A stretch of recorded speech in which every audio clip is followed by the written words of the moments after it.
जय हिंद फ्रेंड्स। आज से हम एंशिएंट इंडिया की क्लास शुरू करेंगे।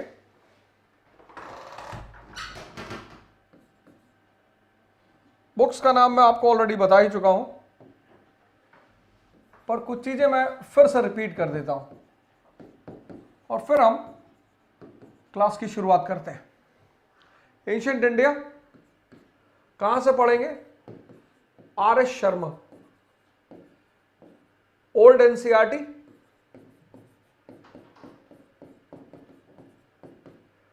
क्लास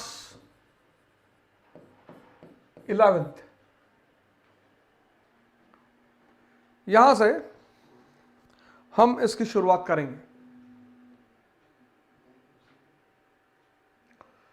आर एस शर्मा पढ़ेंगे। R S Sharma, old NCERT, class 11th। आपको अपने नोट्स बनाने पड़ेंगे। कोई नोट्स वगैरह संस्था वगैरह से नहीं मिलेगा। ये सब मन में भ्रम बिल्कुल मत पालिएगा। आपको नोट्स आप मुझसे पढ़िए, सीखिए, खुद नोट्स बनाइए।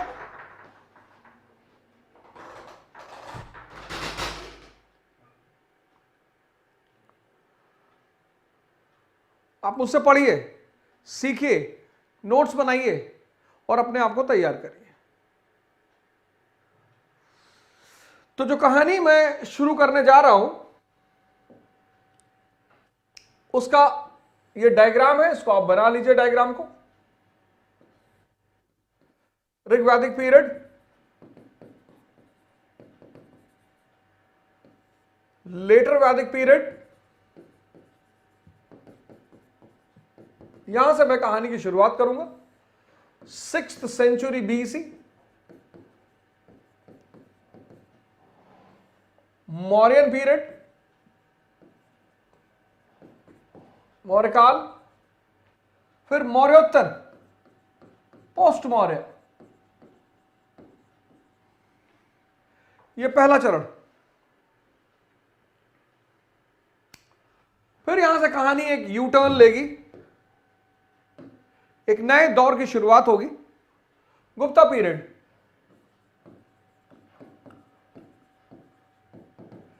ये ट्रांजिशन का पीरियड है, संक्रमण का काल है, संक्रमण का, ट्रांजिशन का पीरियड है, ट्रांजिशन, संक्रमण का काल है। इतिहास एक युग से दूसरे युग, एक एरा से दूसरे एरा में एंटर करेगा। मनी इकोनॉमी से फ्यूडलिज्म में एंटर करेगा।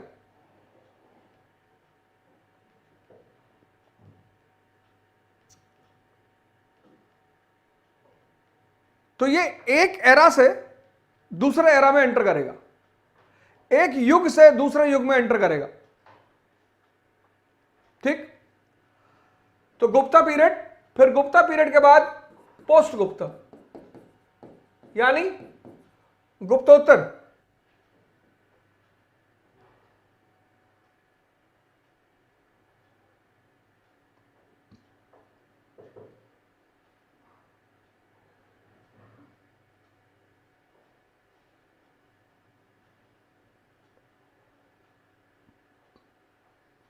यह गुप्तोत्तर काल हो गया। और फिर है राजपूत काल, राजपूत पीरियड। और यहीं पर आकर इतिहास का पहला चरण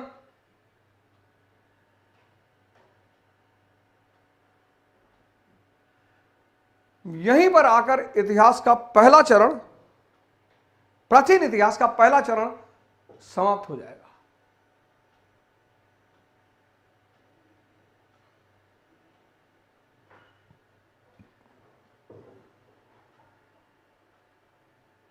बहुत इंपॉर्टेंट डायग्राम है ये, बहुत इंपॉर्टेंट। इसको बना लीजिए, फिर इसको एक एक करके पढ़ना शुरू करेंगे।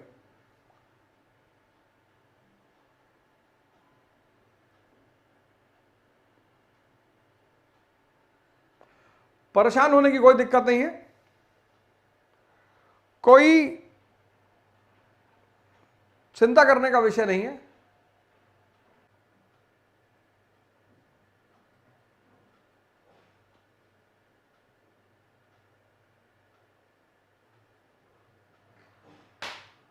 है ना? कोई टेंशन की बात नहीं, कोई टेंशन की बात नहीं, मस्त एकदम।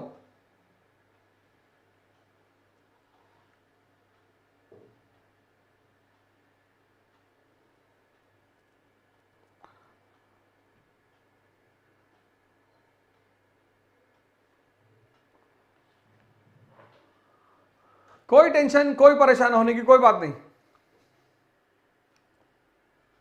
चलो पहली हेडिंग डालो, वैदिक पीरियड, वैदिक काल।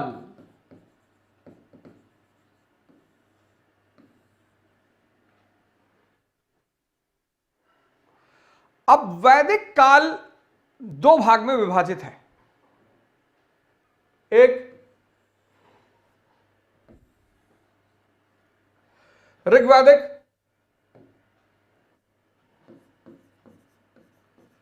ऋग्वैदिक काल,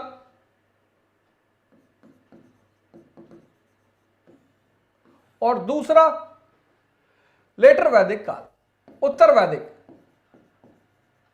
जिसको हम कहते हैं उत्तर वैदिक काल।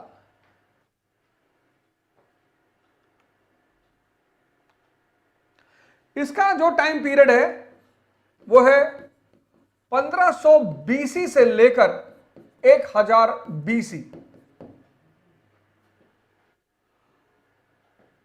और इसका जो टाइम पीरियड है वो है 1000 बीसी से लेकर 600 बीसी। और इन दोनों के बीच जो डिवाइडिंग लाइन है 1000 बीसी, उसमें एक बहुत बड़ी घटना घटी, आयरन रेवोल्यूशन, लौह क्रांति।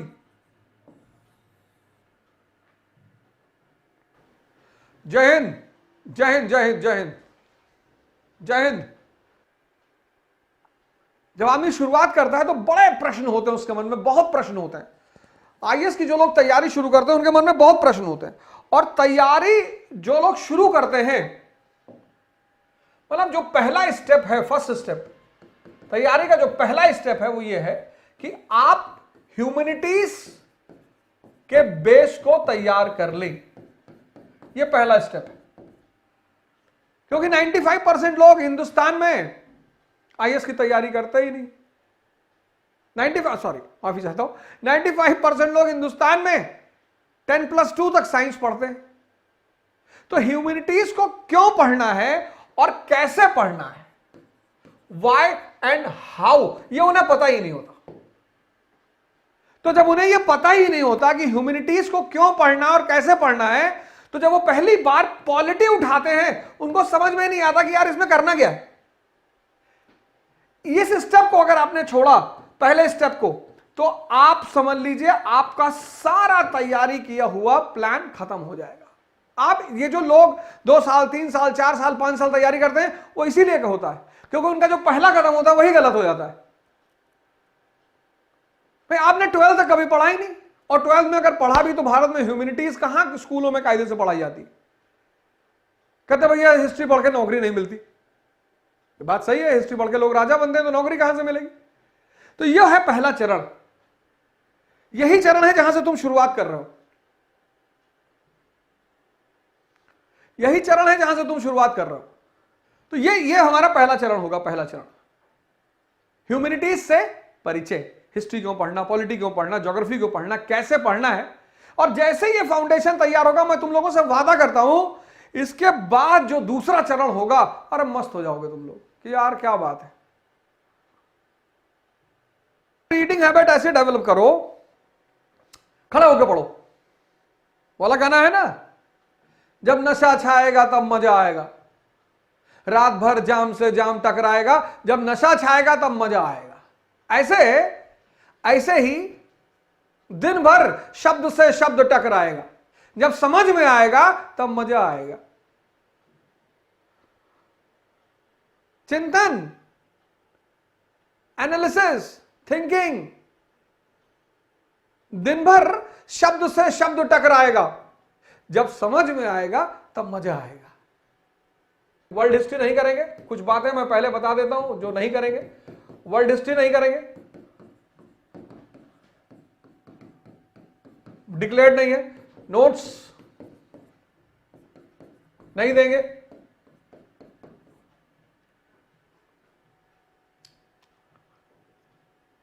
पढ़ाएंगे। हम क्या करेंगे, हम आपको सिखाएंगे, लर्न कराएंगे, हम आपको अप्रोच देंगे, ये सब काम हम करेंगे, ये दोनों काम करेंगे। कोई फालतू का वादा नहीं, कोई फालतू का वादा नहीं, बिल्कुल कोई फालतू का वादा है ही नहीं। इस कोर्स का नाम ही है सिमसिम, तो सिमसिम का मतलब यही है कि कैसे दरवाजा खुले। 9th के एनसीईआरटी में पढ़ना है, 9th के एनसीईआरटी में चैप्टर पढ़ना है 7 और 8 पुरानी वाला, और उसके बाद 9 से 13, 9 से 13। Sir how to get discipline, मेहनत कष्ट सहो, कष्ट जो है आदमी को डिसिप्लिन कर देता। खड़े होकर पढ़ो, भूखे रह के पढ़ो, डिसिप्लिन हो जाओगे। पेट भरा रहेगा, मन बदतमीजी करेगा, बिना कष्ट के कोई परिवर्तन नहीं होगा। सर टेस्ट पेपर मिलेगा, मिल सकता है, वो डिपेंड करेगा, पर उसका कोई कमिटमेंट नहीं है। मॉडर्न इंडिया में प्री का भी पेपर है, मेंस का भी पेपर है, इसमें अभी कोई वादा नहीं है। कंसिस्टेंसी का मतलब यह है कि कम पढ़ो, धीरे थोड़ा पढ़ो। कंसिस्टेंसी क्यों टूटती है तुम लोगों की? एक हफ्ता 14-14 घंटा पढ़ लेते हो, मन जो है कोमा में चला जाता है। आराम से करो यार, ताव में कोई काम मत करो। 6 घंटे पढ़ो और योग करो, तो योग करोगे, जब भस्त्रिका करोगे तो मन में तनाव नहीं होगा, स्ट्रेस नहीं होगा, तो कंटिन्यूटी बनी रहेगी। तुम स्ट्रेस को दूर करने का कोई काम ही नहीं करते।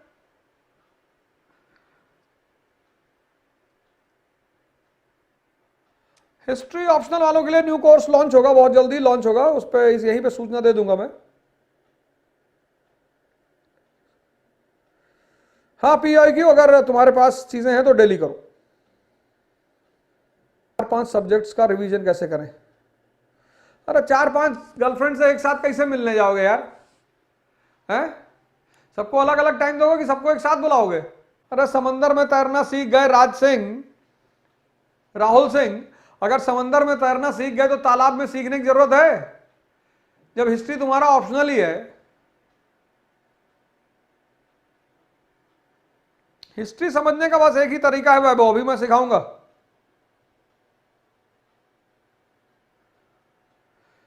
मैंने कहा आराम से, सारा क्वेश्चन है कि वर्ल्ड हिस्ट्री कैसे पढ़े, आंसर कैसे लिखिए, आराम से शांति रखो यार, परेशान क्यों होते हो?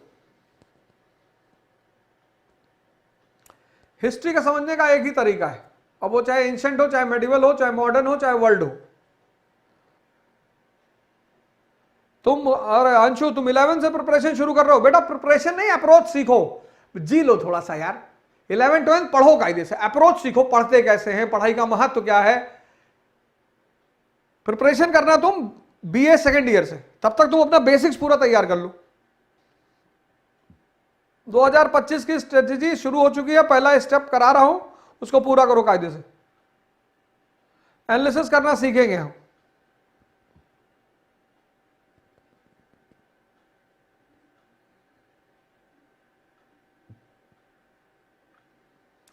सर मेमोराइज कैसे करें? जितना प्रैक्टिस करोगे मेमोराइज होता चला जाएगा। इसीलिए पहले जब हम छोटे थे और कोई चीज याद नहीं कर पाते थे तो मैडम 50 बार लिखवाती थी कि लिखो 50 बार। Noun is the name of a person, place और थिंग, 50 बार लिख दिया, जिंदगी में कभी भूलेगा ही नहीं। प्रैक्टिस करो, प्रैक्टिस।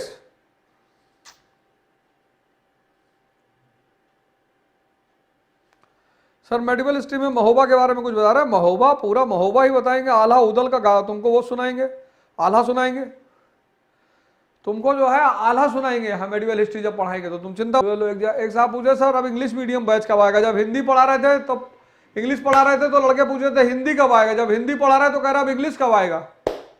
इंग्लिश हिंदी दोनों एक साथ पढ़ा रहे तो बोलेंगे संस्कृत में पढ़ाओगे गुरुजी कि नहीं पढ़ाओगे? और मैं चाहूंगा कि आप लोग जब पढ़ने बैठे, जितने लोग घर पे हैं तो परिवार वालों को भी बैठा लें, सबको सुनाए, मजा आएगा। हाँ लेकिन परिवार वाले फिर जो है नोट्स बनाने लगेंगे, पता लगा और परिवार में बुजुर्ग लोग भी तैयारी करना शुरू कर दिए कि हम नीट की परीक्षा देंगे। आज मैंने एक पेपर में पढ़ा, एक 59 साल के आदमी ने नीट की परीक्षा क्वालिफाई किया है।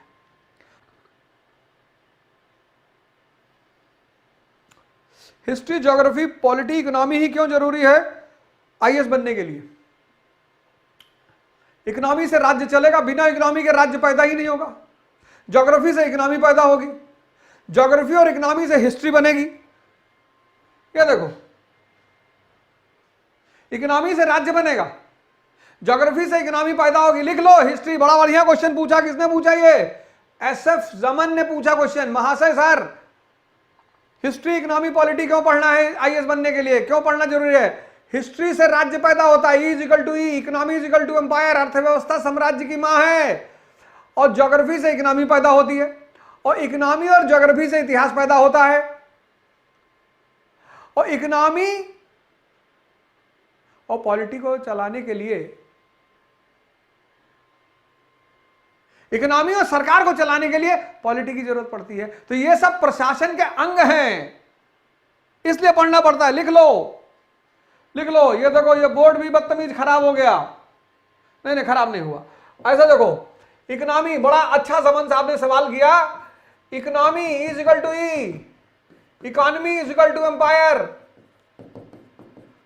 इकोनॉमी से राज्य पैदा होता है, राज्य की मां है। इकोनॉमी जो है मां है किसकी? राज्य की। अभी आप पढ़ाएंगे। तो बिना इकोनॉमी के राज्य हो ही नहीं सकता, इसलिए इकोनॉमी पढ़ना है। इकोनॉमी किससे पैदा होती है? ज्योग्राफी से। इकोनॉमी ज्योग्राफी से पैदा होती है। अब सऊदी अरब की इकोनॉमी जो है किस पे टिकी है? तेल पे टिकी है। तेल किसका हिस्सा है? ज्योग्राफी का। इकोनॉमी और ज्योग्राफी मिलकर इतिहास बनता है। इकोनॉमी प्लस ज्योग्राफी मिलकर इतिहास बनता है। लिख लो।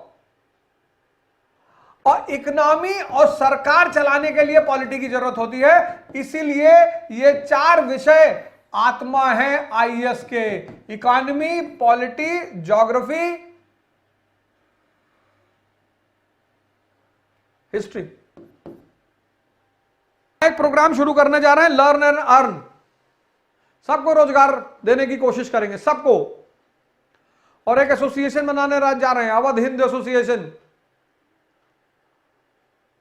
लर्न एंड अर्न प्रोग्राम शुरू करने जा रहे हैं।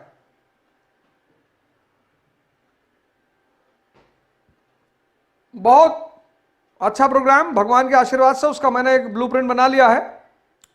मॉडर्न इंडिया का कहां क्लास मिलेगा? अलास्का में। अरे जिस ऐप पे पढ़ रहे हो वहीं मिलेगा यार। बहुत बहुत धन्यवाद। अबे कभी तुम लोग यार तारीफ करते हो, कभी गाली देते हो, समझ में नहीं आता यार तुम लोग क्या करते हो यार, रहते हो यार। और गाली की अलग से क्लास चलाएंगे, गाली सिखाएंगे, छोटी मोटी गालियां मत दिया करो। हिंदू नर्सरी से पढ़ना चाहिए था, तो 7-8 तक पहुंचते पहुंचते एडिटोरियल समझ में आने लगता। एकदम शुरू करो हिंदू की पढ़ाई। और हिंदू से ज्यादा अच्छा है इंडियन एक्सप्रेस, क्योंकि उसकी लैंग्वेज थोड़ी कॉमन रहती है, अच्छी रहती है, सरल रहती है। और एक प्रोग्राम शुरू करने जा रहे हैं, लर्न एंड अर्न। रोजगार के अवसर भी मुहैया कराएंगे सबको।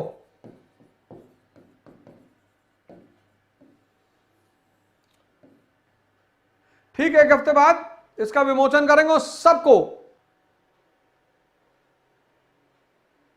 सर हिस्ट्री क्यों पढ़ना चाहिए? हिस्ट्री इसलिए पढ़ना चाहिए जिससे बार बार आदमी मार खाने से बचे। एक बार महमूद गजनी मारा, एक बार तैमूर मारा, एक बार नादिर शाह मारा, तो आपकी कमजोरी की वजह से तो मारा होगा। तो दोबारा उस कमजोरी को ना रिपीट करें, आपस में मिलजुल कर रहें, भाईचारा बढ़ाएं, एक दूसरे को गाली ना दें, और साथ मिलकर इतनी ताकत पैदा कर लें कि कोई महमूद गजनी फिर लूटने के लिए आए तो उसे फाड़ डालें। महमूद गजनी आपके लिए लुटेरा है, चाहे आप हिंदू हैं, चाहे मुसलमान हैं, चाहे ईसाई हैं, चाहे सिख हैं, आप सब हिंदुस्तानी हैं।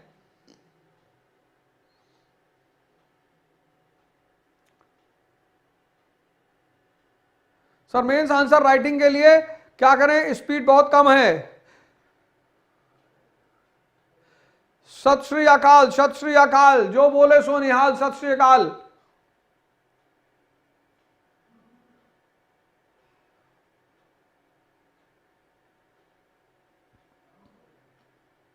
कोई टेंशन की बात नहीं, सब स्पीड तेज हो जाएगी।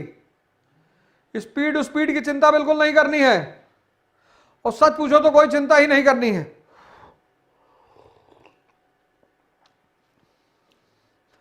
एक आज लड़के की शादी हुई, नहीं नहीं तो उसकी पत्नी ने उनसे कहा कि तुम चिंता मत करो, अब मैं तुम्हारे सारे कष्ट हर लूंगी। उस लड़के ने कहा मेरे पास कोई कष्ट ही नहीं है।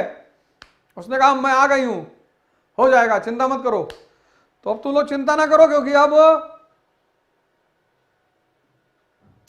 मुस्तकीम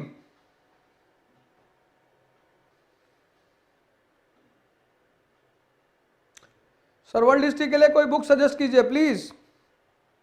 लिखो वर्ल्ड हिस्ट्री के लिए किताब, world history by Girdhari Lal Dubey, world history by Vipin Prakash Singh, world history by, अरे चुप रुके रहो यार, काहे परेशान हो रहे हो, सबकी किताब बताएंगे।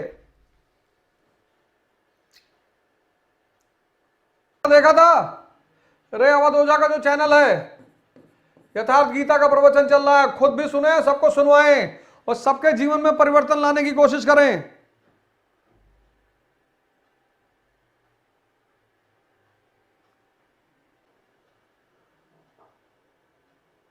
है ना?